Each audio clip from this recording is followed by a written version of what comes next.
तो आज की इस वीडियो को स्टार्ट करने से पहले मैं आप लोगों को रिक्वेस्ट करना चाहूँगा कि जिन जिन लोगों ने चैनल को सब्सक्राइब नहीं किया ज़रूर से सब्सक्राइब कर लीजिएगा, क्योंकि 2 लाख सब्सक्राइबर माइलस्टोन के बहुत ही नज़दीक हैं हम लोग। तो जिन लोगों ने सब्सक्राइब नहीं किया ज़रूर से कर लीजिएगा। और आज की इस वीडियो में हम बात करने वाले हैं पॉपुलर डिसकंटिन्यू बाइक्स के बारे में। तो इस वीडियो को बहुत ज़्यादा लंबा मैं नहीं रखूँगा, कोशिश करूँगा कि बहुत ही कम समय में आपको पूरी इन्फॉर्मेशन दी जाए। तो वीडियो को एंड तक जरूर से देखिएगा अगर आपको कंप्लीट इन्फॉर्मेशन चाहिए तो। और वहीं फिर भी अगर आपको कोई बाइक खरीदने में दिक्कत है कि कौन सी बाइक खरीदनी या फिर कौन सी नहीं, तो ये सब क्वेश्चन आप मेरे से पूछ सकते हो। मैंने इंस्टाग्राम के लिंक नीचे आपको डिस्क्रिप्शन बॉक्स में मिल जाएगी, वहाँ से फॉलो करके अपनी सभी क्वेश्चंस पूछ सकते हो। तो सबसे पहले यहाँ पे हम लोग बात कर रहे हैं यामाहा की नेकेड 150cc बाइक के बारे में, जिसका नाम है MT-15। तो जी हाँ, MT-15 को ऑफिशियली तो डिसकंटिन्यू नहीं किया गया है, लेकिन ये बाइक अभी आपको शोरूम पे मिलेगी नहीं, क्योंकि MT-15 फिलहाल के लिए इसकी प्रोडक्शन बंद कर दी गई है। और इससे ये मतलब है कि MT-15 का जो 2022 मॉडल है वो बहुत ही जल्दी आपको देखने को मिलने वाला है। तो इसीलिए अगर आप लोग MT-15 खरीदने जाओ, और हो सकता है कि अगर आपकी डीलरशिप में 1-2 MT-15 मिल भी जाए, तो यहाँ पे आप लोग रुक सकते हो, क्योंकि नया MT-15 वाली मॉडल जल्दी आने वाली है। तो वैसे ये MT-15 की मॉडल कब आएगी कब नहीं आएगी, 2-3 महीने में तो आपको देखने को मिल जाएगी, लेकिन जैसे ही आती है सबसे पहले इसकी अपडेट आपको मिल जाएगी मेरे इंस्टाग्राम पे। तो इंस्टाग्राम पे जोर से फॉलो कर लीजिएगा अगर आपको ये सब न्यू बाइक्स की अपडेट चाहिए तो। MT-15 में से जो न्यू मॉडल आएगी उसमें कोई भी आपको मैकेनिकल चेंजेस नहीं मिलेंगे। मैकेनिकल चेंजेस से मेरा मतलब है कि उसका इंजन को नहीं फेरबदला किया जाएगा, वही वाला इंजन मिलेगा जो अभी भी आपको मिला करती थी। और वही अगर आज भी आपको अपनी शोरूम या डीलरशिप में MT-15 खड़े हुए दिख रही है, तो इसकी ऑन रोड प्राइस लगभग आपके एरिया में पड़ेगी 1,70,000 से 1,75,000 के आसपास। न्यू वाली MT-15 में ज़्यादा चांसेस है कि आपको UHD फोक्स देखने को मिल जाए, डुअल चैनल ABS देखने को मिल जाए, तो हार्डवेयर कंपोनेंट्स आपको थोड़ी से अलग देखने को मिलेंगे। हो सकता है कि इंस्ट्रूमेंट क्लस्टर में भी चेंजेस मिले, ज़्यादा चेंजेस की उम्मीद ना करें। और 4th नंबर पर यहाँ पे जो बाइक है इसको बंद हुए अभी बहुत समय हो गया है, इसका नाम है Benelli TNT 300।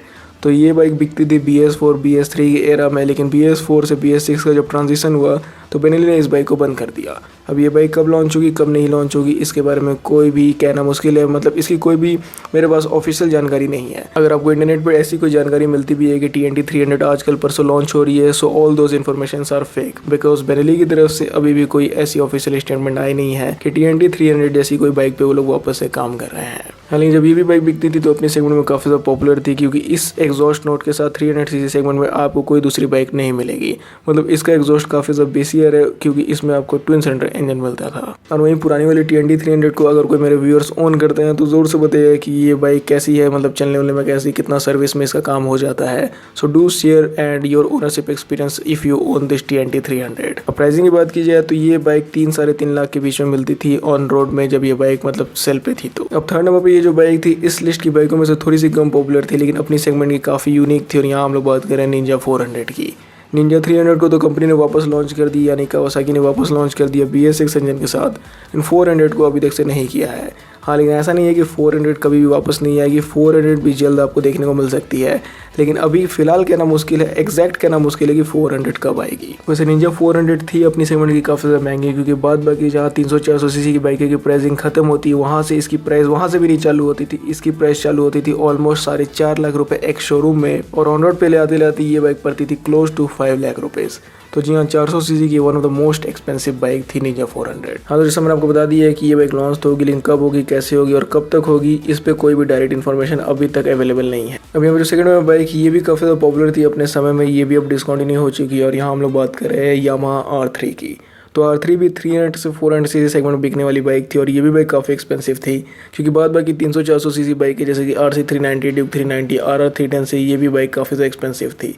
ऑन रोड पे आते आते ये भी बाइक पड़ जाती थी क्लोज टू 4 लाख रुपीज़।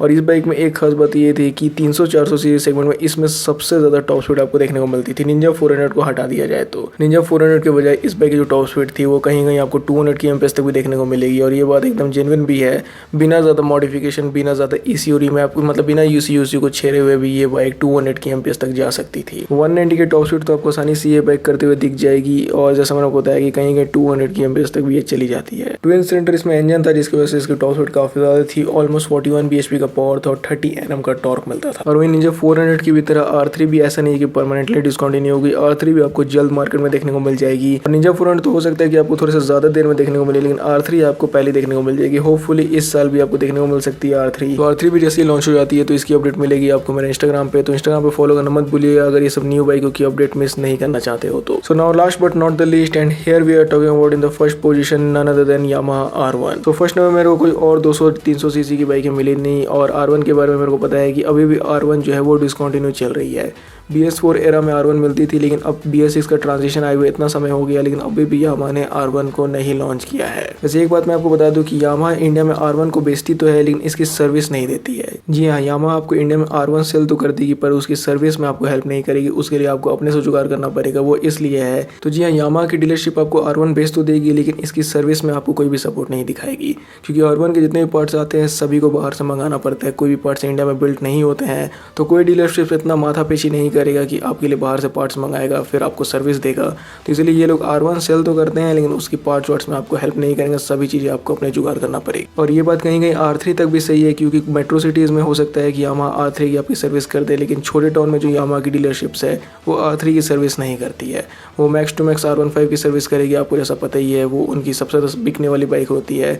तो R3 की भी सर्विस आपको छोटे टाउन वाली यामाहा डीलरशिप्स में नहीं मिलेगी। तो इसीलिए मैं हर वीडियोज़ में अपने बोलता हूँ कि ये सब बाइक खरीदने से पहले एक बार अपना एरिया भी देखना ज़रूरी है कि आपकी एरिया टायर 2 टायर 3 या बहुत ज़्यादा स्मॉल टाउन गाँव कस्बों टाइप की तो है नहीं, क्योंकि वो सब जगह पे सर्विस में काफ़ी ज़्यादा दिक्कत आती है। तो सर्विस की बात हटा के यहाँ पे जैसे मैं आपको बता रहा था कि R1 भी अभी भी डिसकंटिन्यू है, तो R1 को भी अभी तक से यामाहा ने लॉन्च नहीं किया, और कब R1 वापस से आएगी इस पर भी अभी कोई गारंटी नहीं है। मतलब यामाहा ऑफिशियल्स की तरफ से अभी ऐसा कोई स्टेटमेंट नहीं आया है कि R1 कब इंडिया में कम बैक कर रही है। तो ये सब कुछ 5 डिसकंटिन्यू पॉपुलर बाइक्स जिनके बारे में मैं आपको बताना चाहता था। तो उम्मीद करता हूँ कि वीडियो आपको पसंद आया। अगर पसंद आता है तो लाइक शेयर, चैनल को सब्सक्राइब करना मत भूलिएगा। फिलहाल के लिए आपको वीडियो देखने के लिए थैंक यू।